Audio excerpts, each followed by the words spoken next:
From Naivasha, the county of Nakuru, we now take you to the county of Nairobi for a similar event, though this is one that is taking through members of parliament in an induction exercise that is helping them understand their roles and the state of the economy in the country. This is taking place at Safari Park here in the county of Nairobi. My colleague Kamche Menza is on standby. Kamche, good afternoon. Nama Irene Muchuma, good afternoon back to you in studio.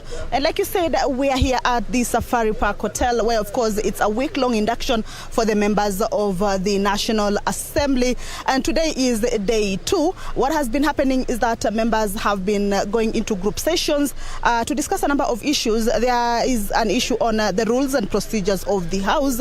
There is also the formulation of the laws. We also have the committee system, and then the last one was the budget process and public finance. So those are some of the sessions that members have been engaging in the whole morning, but I'll engage a number of them just to tell us how important are these sessions to them, of course, in this particular workshop, of course, in trying to understand their legislative work at the National Assembly. Right now I'm joined by Geoffrey Wandeto, MP for Tetu.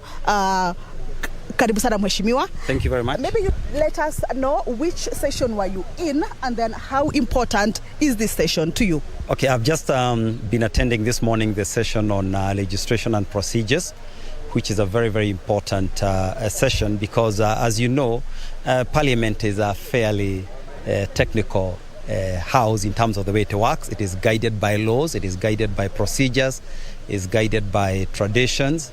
And it's very, very important that for me as a first-time lawmaker, that I acquaint myself thoroughly with how to conduct, the business of Parliament, because that is critical for me to being an effective member of Parliament.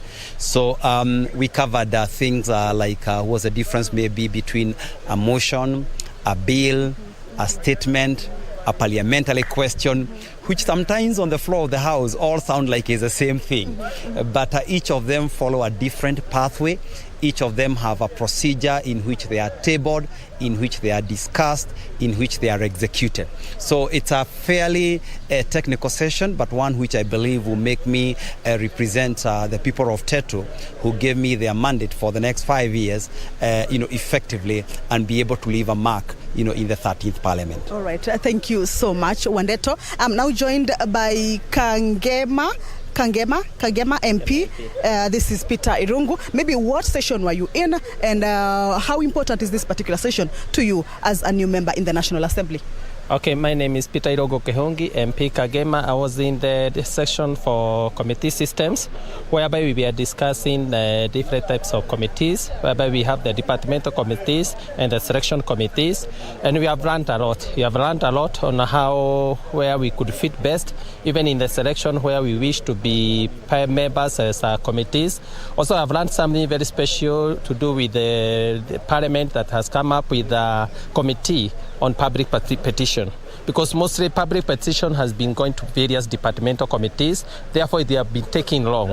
But now there will be a committee that will be specifically dealing with public petitions, whereby the general public can participate in parliamentary activities through public petition.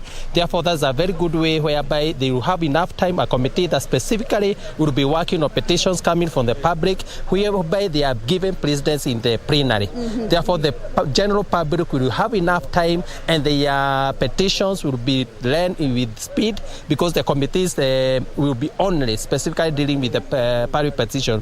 But before they were being taken to other departmental committees, it was taking too long. Right. Therefore, we have learned a lot, and they are feeling comfortable now. We can be able to know where we can fit in. That's a very critical committee. Yeah. Thank you so much, Muhesh. One more, maybe just introduce us. Which session were you in, and how important is that session to you? Very good. My name is Eric Mwangi wa Mumbi, Member of Parliament for Madera constituency, which is previously held by the Deputy President, who is now acting President of the Republic of Kenya. I was in committees, class department. We have learned a lot.